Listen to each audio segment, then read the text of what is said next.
Welcome, Anthony Marsh Jr. on PRLostGalaxy2014 with a brand new video commentary podcast as I bring you another wrestling-related podcast, and it is also podcast episode 81 here on Terra Venture, presented by myself, devoted fan page on Facebook. Last night, I have watched this year's SummerSlam via the WWE Network since I couldn't afford pay-per-view.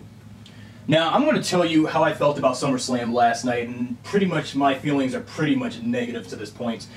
Although I have skipped previous SummerSlams, over the course of the years that I've been living in this household, even though when I was growing up, I did watch a couple of SummerSlams back in the 90s, around like SummerSlam 96 and or 98, 97, 98, because it was hard for me to remember, even though I still have videotapes that my dad made about those following SummerSlams from the 90s on VHS.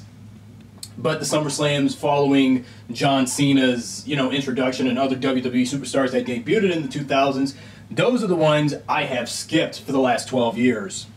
So this was the first time in a long time in my lifetime as growing up that I've ever seen a SummerSlam up to this point, after it's been 2 decades since I've watched any further SummerSlam pay-per-view event in WWE history. And during my lifetime watching WWE, when beforehand was known as the WWF. So let me tell you how I felt about SummerSlam last night, and I'm going to go from one match to the other. And this was not a good night to remember, because you see, this year's SummerSlam, I'll talk about it at the end in my analysis and thoughts of the analysis portion, and how I felt about SummerSlam this year compared to previous years, even though I skipped those. Okay, so the first match was Dolph Ziggler versus The Miz. Every single person that we have watched last night that had these overlong storylines that went on since whenever this past season of Monday Night Raw and Friday Night SmackDown, leading to these pay-per-view events like Payback, Money in the Bank, and things. Everyone, including Stephanie McMahon, have been villains last night. So pretty much last night was like the night of wrestling villains. And seeing that The Miz, AJ Lee, Seth Rollins, and even John Cena and Randy Orton have lost. And no, if I can't stand correctly, because I skipped the Randy Orton match because I felt it was boring. And looking back at last night's SummerSlam was crucial. So anyway, Dolph Ziggler was the first person to win last night's SummerSlam, the first match, and I believe was some sort of a championship belt, because The Miz, I couldn't stand him. I've only seen the last half of that because I skipped the first, 10, 12, 13, 20-something, whatever, match. Then for the Divas match, well, there were, unlike previous WWE episodes of Raw and SmackDown, this is the first time in a long time almost where we've had not only just one Divas match, but there were 2 Divas matches. One being Paige versus AJ Lee, even though I'm not, again, like I said back in my Wrestlemania 30 podcast, that I do not like AJ Lee because... And then the second one being what was the most talked about and one of the most watched storylines revolving around Brie Bella and Stephanie McMahon. Sorry for me pronouncing Stephanie's name wrong. And now the first Divas match, now Paige, I was hoping for her to win, because you see, despite the fact that if you guys are avid AJ Lee fans, that's more power to you, but I've been into Paige more, even though since that match between her and AJ was last night, and it was also, yesterday was Paige's 22nd birthday. And wow, and I cannot believe Paige is almost the same age as me, but I will be 22 around the 5th of September this year, but don't worry. I was so glad that Paige kicked AJ's ass, because, well, if you think AJ was crazy, Paige is a lot crazy. So aside from AJ and Paige, I'm not going to talk about what's her name from TNA fame, a lot of TNA, WCW fame and all, because as much as I don't want to bring her up since she's no longer a wrestler anymore, she won she kept the Divas, she won the Divas champion belt. AJ lost and knocked her out in a concussion. And, well, before I talk about the rest of SummerSlam last night, I want to tell you this. I'm not really much of a big fan with women's wrestling anymore, because I just lost faith into, women's wrestling for both WWE, but the hell with TNA and their female wrestlers, even though some of them were in the WWE. But looking at those former WWE divas turned TNA knockouts now, they're just nothing to me. So I just don't feel like caring for female wrestlers, and especially the league anymore, because none of the female wrestlers up to this day and age are really all that great. Even though half of them are up and coming, some of them have been veterans for the last 5 so years. So I don't really care about the women's wrestling league and all, because it's just not worth it for me. And then what else happened? Well, if Austin was here to do the podcast with me, I would have at least talked about this because I need some dictation on how did I came about when we discussed it WrestleMania months ago, and I just feel so nervous. I really feel so nervous right now just talking about this. Well, okay, the Miz and Dolph Ziggler match was first, then the AJ and Paige match was second, then the third match of the night was Rusev versus Jack Swagger. Oh, great. Now, before I get into big detail here, I don't know what to say. Austin would wake the fuck up and so he could do this podcast with me, because doing videos alone, I have scrambled speech, and when I talk like this and hesitantly do my commentaries and stuff in a rush, I tend to forget some things I wanted to talk about via the subject. Even I have hard times dictating because due to my lack of full explanations and talking about stuff and topics. But yeah, I can talk about what. So now what's so funny about the third match of the night with Rusev and Jack Swagger is that for the last couple of months, or was it a year almost, since Lana and Rusev have been into the WWE, I think since last year, or was it this year? I don't know, because you see, I have not, for the last year, I have not been following WWE lately, because what I'd be doing most of the time when Monday Night Raw and Friday Night SmackDown be on every week and every night? I'd be here on the computer doing what, doing videos and also doing other stuff. Because at the time, up to this point, I don't really hardly care about wrestling that much. If anything, would have to be whatever goes on. And I don't know what to say and say that, what else can I say, exactly. And I have not been following the WWE for a couple of days, actually almost a year. And it's just hard for me to accept wrestling for what it is now. I wanted to quit watching, but I can't quit watching because WWE was something that I grew up with. So why should I quit it?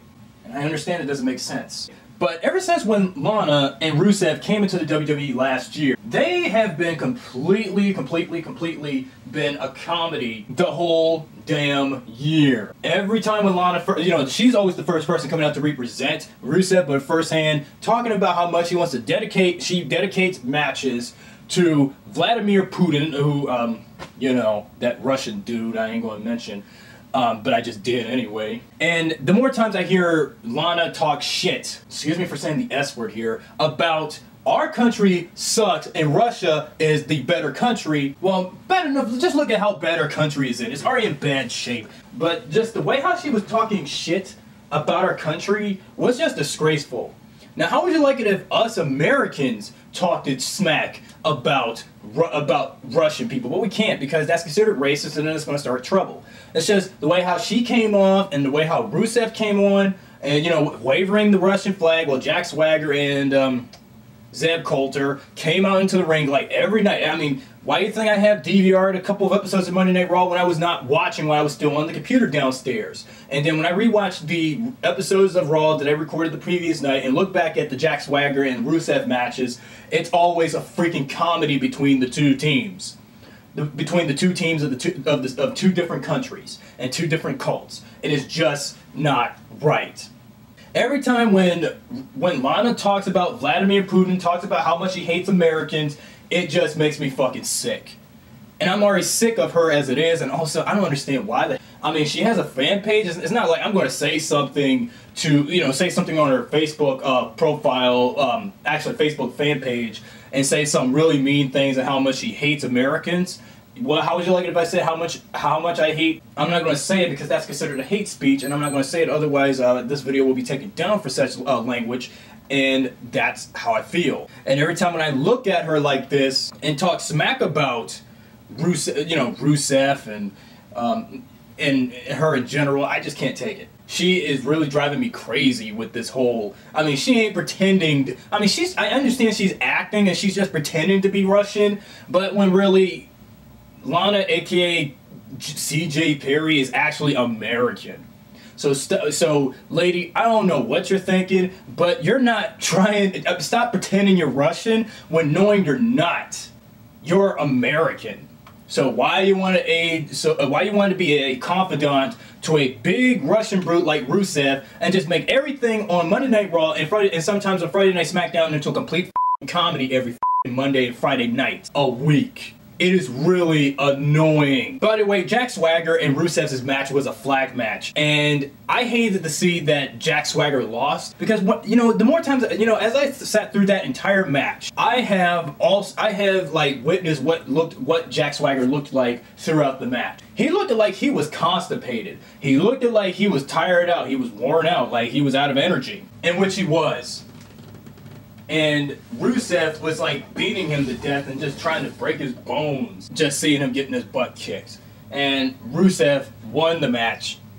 And also, Rusev also assaulted Zeb Coulter while he was tending to the fallen Swagger. That was devastating to watch. And then also, as soon as when it was victory for Lana and Rusev, the Russian flag comes up. And just giving us a big, and then that's their way of saying Russia can give us Americans a big you. And that's what it was.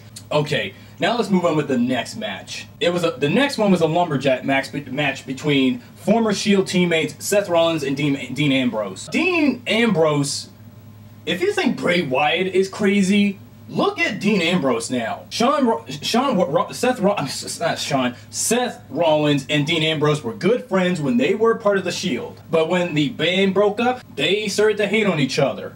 They've been stalking each other in the ring. They went outside of the ringside field to and right where the audience was. Right where the audience was. And then Kane comes out. All the other superstars like, Goldust and Damian Sandow and so many others were there.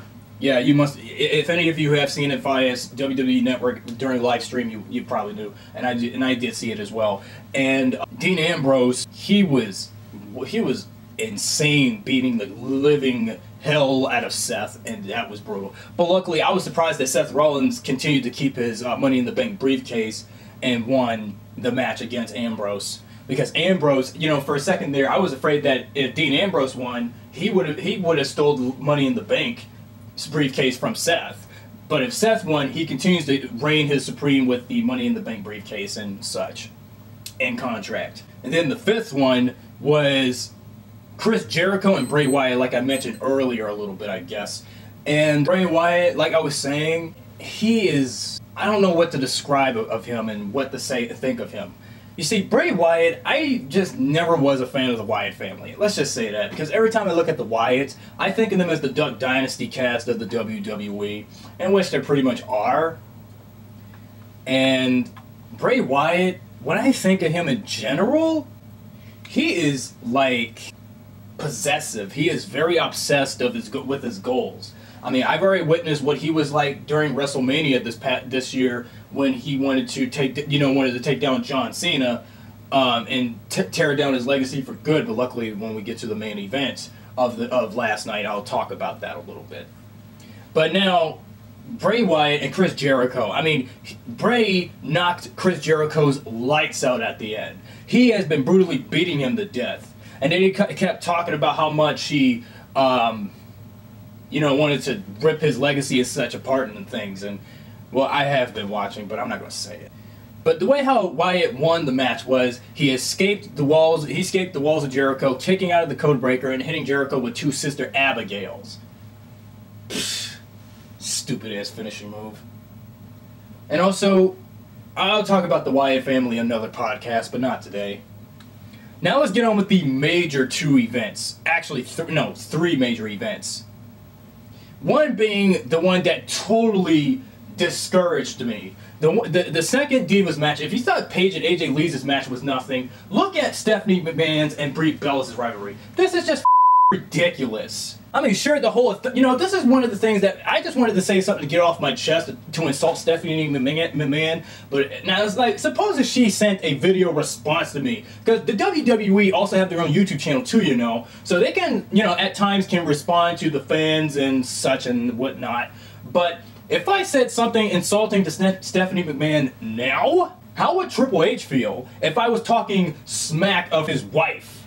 Because even though he and Stephanie are part of this whole stupid-ass authority thing, I have been caught on to WWE for the last couple of weeks between Triple H and Stephanie McMahon, and especially throughout the months so on before and after WrestleMania, with this crap, the way how they've been talking down Daniel Bryan. I just couldn't take it anymore.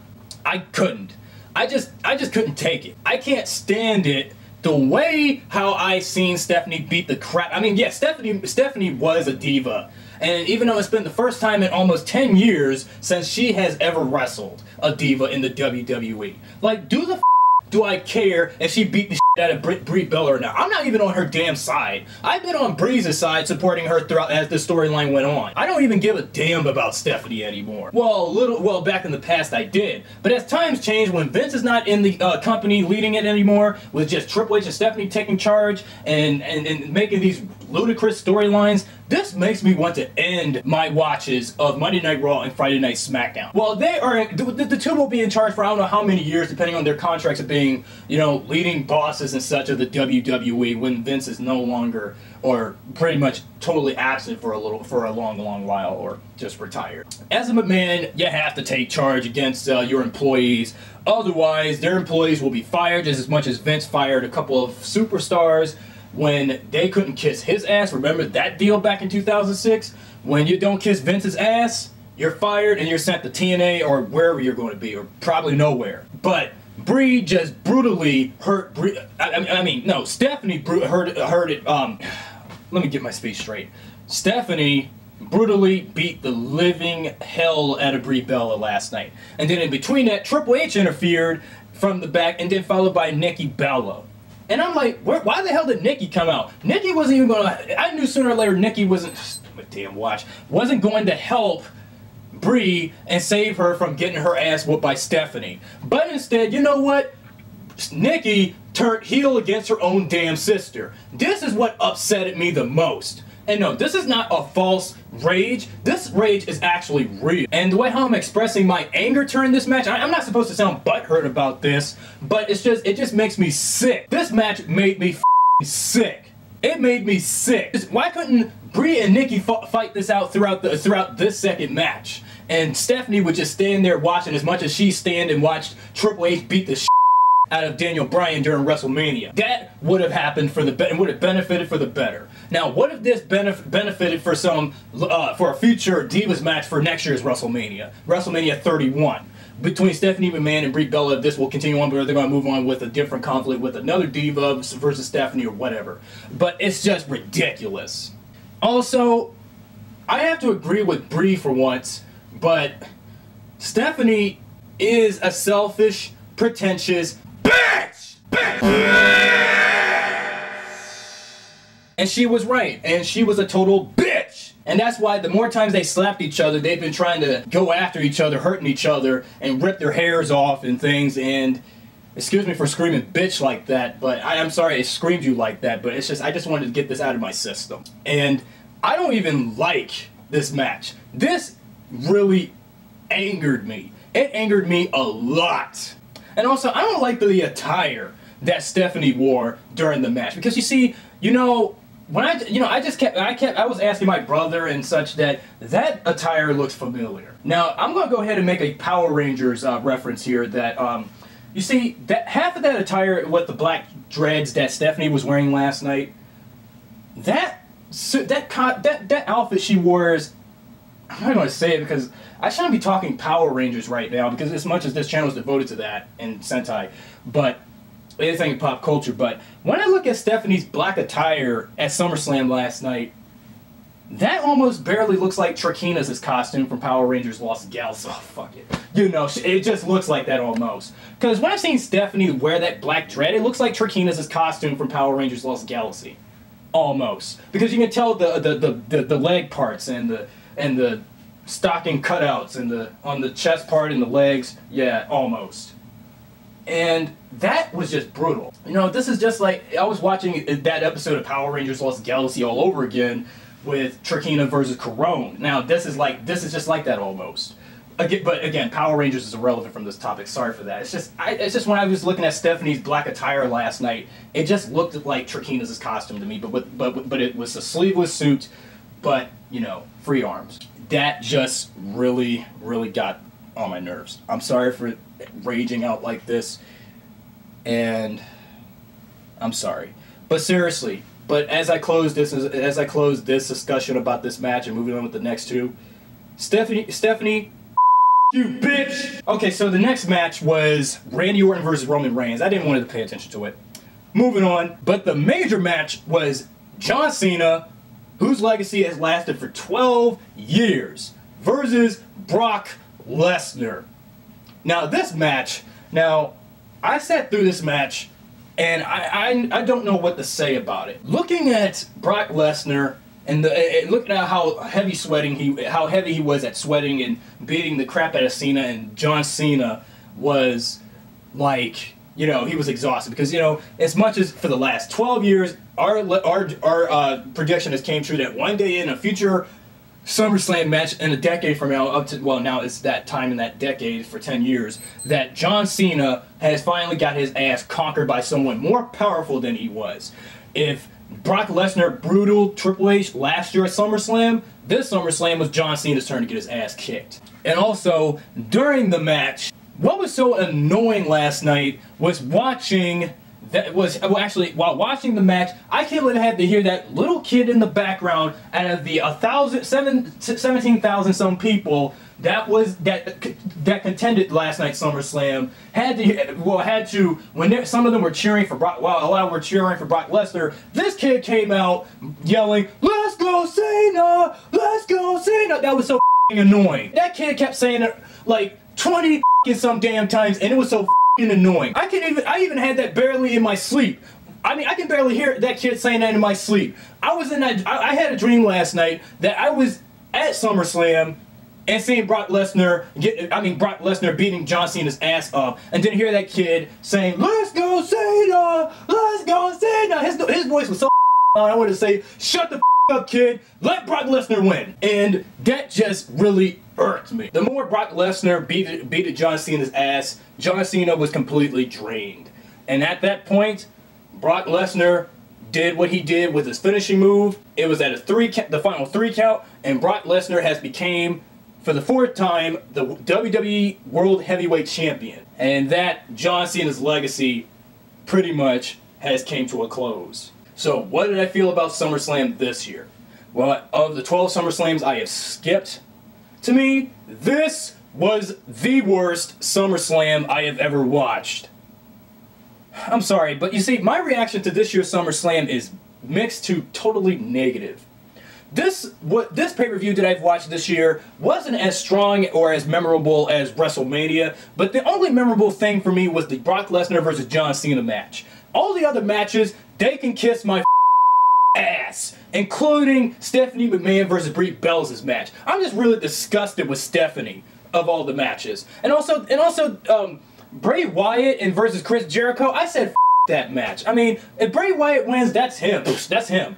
Chris Jericho, your time after 15 years with the WWE is over. I suggest you should just retire, just like Ron Van Dam just probably already did right now. Unfortunately, this SummerSlam for me wasn't all that good. Though, like I said, I skipped the last 12, and I skipped the last 11. This is my first SummerSlam in a long time this year that I've ever witnessed some piece of history happen. Well, the whole thing about Brock Lesnar. If Brock Lesnar conquered Undertaker this past April in WrestleMania, then he did the same with John Cena here at SummerSlam. I don't know what to say, but I'm sorry for me being harsh about SummerSlam this year, but this was just the worst of it. And I can't stand it that the fact that I couldn't even get used to this. And I'm sorry for me screaming and yelling and call Stephanie McMahon a bitch. Well, guess what? She is a bitch. Well, you know what? And I'm just really starting to hate her. I'm really starting to hate Triple H's guts. I'm really starting to hate WWE in general. And I'm sorry for me yelling and yelling and yelling. I know I have to calm the down. It's just something that happened at SummerSlam. But if this was WrestleMania, it would have been a different story. I'm just sorry. I'm sorry for me screaming. I'll try to calm down as I close this video. And sorry, I've been riled up because of the whole storyline between Stephanie and Brie, and it just... Now, how is this going to fare tonight here on tonight's Monday Night Raw? How is that going to go? I'll find out following the results on tomorrow morning's edition of Bleacher Report. So, this concludes my podcast and review on WrestleMania, not WrestleMania, I keep saying WrestleMania too much, sorry. SummerSlam 2014. So, this is Anthony Mars Jr., aka PRLostGalaxy2014, signing off, and I'll see you guys right back here next time. And also, again, you know, Triple H and Stephanie, you guys really suck to me now. I don't care about you guys anymore. I just lost respect for both of you. And I feel sorry for Nikki Bella as well. But anyway, thanks again for watching, and I'll see you guys again tomorrow or so. And this discussion on Terror Ventures Conference Hall is now over.